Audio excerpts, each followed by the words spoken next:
Donald Trump की माँ के अल्फाज थे, अखबार में आया था, he is an idiot with zero common sense and no social skills. But he is my son. I just hope he never gets into politics. He would be a disaster. और वाकई हकीकत है, आज डिजास्टर है। Germany का एक बड़ा अखबार है FAZ, उसकी तरफ से एक रिपोर्ट छापी गई है जो ये कह रही है कि डोनाल्ड ट्रंप ने पिछले कुछ समय में प्रधानमंत्री नरेंद्र मोदी को 4 बार फोन मिलाया, लेकिन प्रधानमंत्री ने कॉल रिसीव नहीं की। दो सूरतें हैं ट्रंप की, मैं आपको बताता हूं। एक वो है जो पब्लिक, जिसको अंग्रेजी में कहते हैं बॉम्बास्ट, बड़ी बड़ी छोड़ना, मैं ये कर दूंगा, मैं तुम्हारी इकोनॉमी बर्बाद कर दूंगा, मैं तुम्हें जमीन पे ले आऊंगा। और वहां पे चुपचाप पीछे से, हाँ मोदी जी बात हो पाएगी। वो बेचारा शाहबाज तो आज तक इंतजार कर रहा है, इससे पिछला वाला इंतजार करके चला गया इमरान खान कि ट्रंप का फोन आया, नहीं आया। अगर हमारे पास फोन आ रहे हैं तो हम उठा नहीं रहे।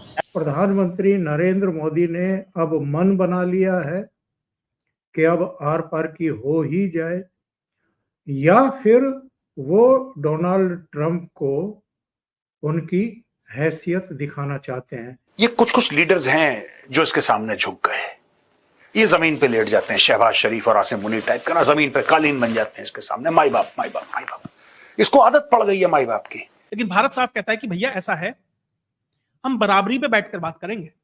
आप स्ट्रेटेजिक पार्टनर मानते थे तो पार्टनर की तरह बिहेव कीजिए, स्ट्रेटेजिक स्लेव्स नहीं है।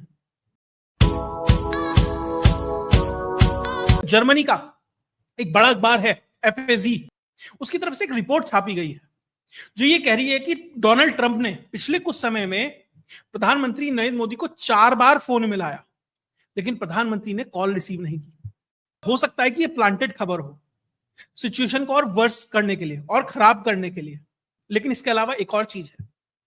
खबर ये निकल के आ रही है, एक और न्यूज एजेंसी ने सरकार से पूछा था यही चीज कि ऐसा हुआ है क्या, उस पर सरकार का क्या वर्जन है। क्योंकि जब भी कोई बड़ा न्यूज़पेपर कुछ छापता है तो दोनों पक्षों का वर्जन लेकर तब वो छापता है कि भैया ये खबर है, उस पर इसका ये मानना है, उसका ये मानना है, ताकि दर्शक तय करें। तो सरकार से एक दूसरी न्यूज एजेंसी ने सरकारी वर्जन लेने की बात की, लेकिन सरकार ने उस पर कोई रिस्पॉन्ड नहीं किया। अगर ऐसा नहीं हुआ होता तो निश्चित तौर पर मना करा होगा, या वो एम्बिग्यूटी छोड़ दी गई जानबूझकर। तो अगर दो दो न्यूज एजेंसीज इस चीज को कवर अप कर रही हैं तो कुछ सत्यता इसमें लगती है। प्रधानमंत्री नरेंद्र मोदी ने ये कॉल नहीं उठाई, अगर ये सही है तो क्यों नहीं उठाई, ये समझना बहुत महत्वपूर्ण है। दरअसल डोनाल्ड ट्रंप की हमेशा से यह फितरत रही है कि किस तरीके से जो प्राइवेट कॉल की कॉन्वर्सेशंस हैं उन्हें पब्लिक ट्रॉफी की तरह, पब्लिक थिएट्रिक्स की तरह किस तरीके से इस्तेमाल किया जा सकता है। यह ट्रंप बहुत एक निरंकुशता के साथ उस चीज को एक्सरसाइज करते हैं। किसी से बात हुई और उसने फोन रखा नहीं, उधर से प्रेस को बुला लिया। बहुत सारी मीटिंग तो प्रेस के सामने ही करता है। पिछली बार तो जेलेंस्की के साथ जो बातचीत हुई थी, जेलेंस्की को जो उसने डांटा डपटा था, वो तो सीधा प्रेस के सामने ही उसने वो काम कर दिया था। तो उसकी आदत है, वो अपने सलाहकारों से ज्यादा, अपनी जो कोर टीम है उससे ज्यादा वो प्रेस से घिरा रहता है, उससे बातें करता है। तो हो सकता है कि वो ये कह सकता था, अरे साहब वो मोदी जी हैं, वो दबाव में आ गए हैं और वो मुझे कह रहे हैं कि ये टैरिफ कम कर दो, 27 तारीख आने वाली है, 50% टैरिफ लगने वाला है, टैरिफ कम कर दो, हमें बड़ा नुकसान होने वाला है। अब उसके बाद उसकी रील फंस जाती, पहले फंसी हुई है कि हमने तो भारत पाकिस्तान का युद्ध रुकवाया, हमने ट्रेड की बात करी थी कि हम ट्रेड नहीं करेंगे, we do lots of trade, ऐसे करके बोलता है ना वो। निश्चित तौर पर झूठ है। और इसाक डार ने भी कह दिया ना पाकिस्तान वाले ने, अरे साहब हमने तो अमेरिका को बस बताया था, अमेरिका ने कोई मध्यस्थता नहीं की है, अमेरिका का कोई रोल नहीं है। अब तो पाकिस्तान एक्नॉलेज कर रहा है। जो आसिम मुनीर कह रहा था कि भैया नोबेल प्राइज मिलना चाहिए युद्ध रुकवाने के लिए, उसी की देश में से एक बहुत ही महत्वपूर्ण व्यक्ति ये बोल रहा है कि नहीं अमेरिका का कोई रोल नहीं था, हमने तो सिर्फ जेडी वांस को फोन किया था और कुछ नहीं था। जो बातचीत हुई है डीजीएमओ की, जो भी हुआ है वो डायरेक्ट हुआ है। लेकिन डोनाल्ड ट्रंप लगभग 30-35 बार तो इस बात को बोल चुका होगा, 3 दर्जन बार बोल चुका होगा, वो इसमें भी यही करता। तो हो सकता है बार बार इसीलिए वो कॉल्स नहीं उठाई जा रही हैं। और बार बार कॉल आने का एक और मतलब है कि डोनाल्ड ट्रंप ने अति उत्साह में, उसे लगा कि जैसे छोटे छोटे देशों को वो आर्म ट्विस्ट करता है, भारत को भी कर लेगा। 98 का भारत होगा, 2000 का भारत होगा, 60-70s का भारत होगा। 98 में भी वो आर्म ट्विस्ट करने की कोशिश की, शायद नहीं कर पाए। 60-70s का भारत होगा, वो वैसे ही कर लेगा। क्योंकि अमेरिका के अंदर भारत के लिए जो एक तरीके से भारत समझने वाला और खासकर ट्रंप की टीम में कि भारत कैसे काम करता है, क्या फंक्शनिंग है, उस कल्चर को, सिस्टम को समझने वाले बहुत कम लोग हैं। उसको ये लगता है कि थर्ड वर्ल्ड कंट्री है, वैसे ही हम करेंगे, लेकिन वो चीजें अब उस तरीके से रोल आउट नहीं हुई। इसलिए बार बार हो सकता है कि भारतीय प्रशासन से कनेक्ट करने का प्रयास है, और डोनाल्ड ट्रंप चाहते हैं कि डायरेक्ट प्रधानमंत्री से मिले, और प्रधानमंत्री चाहते हैं कि जो जिसका काम है डिप्लोमेटिक लेवल पर पहले उससे रिजॉल्व किया जाए, पहले कॉमन ग्राउंड पे पहुंचा जाए, पहले ये चीजें तय हो जाएं कि जब डोनाल्ड ट्रंप और हमारी बात हो तो डोनाल्ड ट्रंप कोई फालतू का रायता ना फैला दे।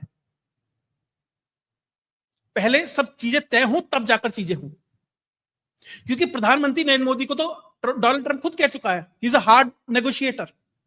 आपको 3 एग्जांपल बताता हूं कि किस तरीके से लोग ट्रंप की ईगो को मसाज करते हैं और प्रधानमंत्री नरेंद्र मोदी नहीं करते, वो सिर्फ नेगोशिएशन में विश्वास रखते हैं। भारत की जो एक तरीके से कह सकते हैं कि इज्जत है उसे बनाए रखते हैं, वो जाके बटरिंग नहीं करते, वहां जाके फैल नहीं जाते। 3 उदाहरण देता हूं आपको। सबसे पहला साउथ कोरिया के प्रेसिडेंट गए ना वहां पर, क्या कह रहे हैं, अरे डोनाल्ड ट्रंप साहब हम तो चाहते हैं कि नॉर्थ कोरिया में ट्रंप टावर बने, वहां गोल्फ खेलें। ट्रंप खुश, भाई साहब से आप कोई भी काम करा लो। उसके अलावा जो वियतनाम के प्रेसिडेंट है उनकी बातचीत होती है। उसके बाद क्या देता है वियतनाम ये कहता है कि हम 0 टैरिफ करेंगे सारे के सारे यूएस प्रोडक्ट्स के ऊपर, और साथ ही जो हमारे चावल के फील्ड है, one of the major exports है वियतनाम का, वहां पे हम डोनाल्ड ट्रंप के लिए जो गोल्फ कोर्स बनवाएंगे। इंटेल है जो एक कंपनी है जो चिप बनाती है, उसने कहा कि हम 10% की हिस्सेदारी ट्रंप को दे देंगे। एप्पल किस तरीके से सोने की घड़ी डोनाल्ड ट्रंप को गिफ्ट करता है, टिम कुक। तो किस तरीके से छोटी छोटी जो एंटिटीज हैं वो डोनाल्ड ट्रंप के सामने धीरे धीरे धराशायी होती जा रही हैं, लेकिन भारत है, रशिया है, चाइना है, डटकर खड़े हैं। और यही चीज जो डोनाल्ड ट्रंप है उसे एक तरीके से डेस्परेट कर रही है कि मैं तो चाह रहा था कि बस हो जाएगा, मैं फोन उठाऊंगा और फटाफट हो जाएगा। पाकिस्तान को कर दिया हमने, भारत को भी कर देंगे, लेकिन वो चीजें नहीं हुई, वहां पर चीज फंस गई। और उसके बाद जिस तरह का भारत का स्टांस है और स्थितियां इस तरीके से बदली कि अब ब्रिक्स मजबूत होता जा रहा है। स्थितियां इस तरीके से बदली कि अब जब प्रधानमंत्री नरेंद्र मोदी चाइना जा रहे हैं ना, तो शी जिनपिंग 2 लोगों को ही एयरपोर्ट पर रिसीव करने आएगा, पुतिन और प्रधानमंत्री नरेंद्र मोदी। मैं ये नहीं कह रहा कि भारत और चीन के बीच में सब चीजें बहुत लवी डवी हो गया है, बहुत अच्छा हो गया है, लेकिन ये मैसेजिंग होती है जो डोनाल्ड ट्रंप को बहुत पसंद नहीं आएगी। ब्रिक्स की बैठक हो रही है, उसमें यूएन के जो हेड है उससे लेकर और दुनिया भर के देश के लोग वहां पहुंच रहे हैं। लगभग 65% आबादी वहां पर रिप्रेजेंट हो रही होगी दुनिया की। तो ब्रिक्स जैसी चीजें हो रही हैं, प्रधानमंत्री फोन नहीं उठा रहे हैं। अगर ये खबर सत्य है तो बहुत बड़ा झटका है। देखिए, पुतिन को फोन करा, पुतिन ने फोन उठाया, पुतिन पहुंचा। शी जिनपिंग को फोन करा, शी जिनपिंग ने फोन उठाया, शी जिनपिंग पहुंचा। प्रधानमंत्री नरेंद्र मोदी ना जा रहे हैं, यूएन की जनरल मीटिंग में गए नहीं है 2-3 साल से।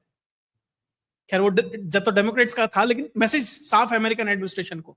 और इसका तो फोन भी नहीं उठा रहे हैं अगर ये खबर सही है। तो सोचिए भारत कितना हार्ड नेगोशिएशन कर रहा है। और रशियन तेल पे तो साफ साफ कह दिया, भैया हम तो खरीदेंगे, जो होता हो कर लीजिए। हम तो अमेरिकन तेल खरीद रहे थे, अब लगभग उसकी जो खपत है, जो भारत की परचेज है, वो लगभग भारत 0 करने जा रहा है। मैसेजिंग है। वेनेजुएला से हम तेल खरीद रहे हैं, जिसके ऊपर अमेरिका अपनी पूरी फोर्स उतारने के, वहां क्या क्या चल रहा है सब अलग बात है, उस पर अलग कभी बात करेंगे, लेकिन अमेरिका से नहीं खरीद रहा है। तो ये मैसेजिंग है। लेकिन क्या भारत अपने संबंध खराब बनाए रखना चाहता है? क्या उसके लिए कुछ, उसे बेहतर करने के लिए कुछ नहीं कर रहा है? निश्चित तौर पर कर रहा है। ऐसा नहीं है कि भारत अमेरिका के साथ संबंधों को बहुत खराब करना चाहता है, वो संभालना चाहता है, सुधारना चाहता है। लेकिन भारत साफ कहता है कि भैया ऐसा है, हम बराबरी पे बैठकर बात करेंगे। अमेरिका बड़ा भाई, हम छोटे भाई, वो वाली स्थिति नहीं है। आप स्ट्रेटेजिक पार्टनर मानते थे तो पार्टनर की तरह बिहेव कीजिए, स्ट्रेटेजिक स्लेव्स नहीं है।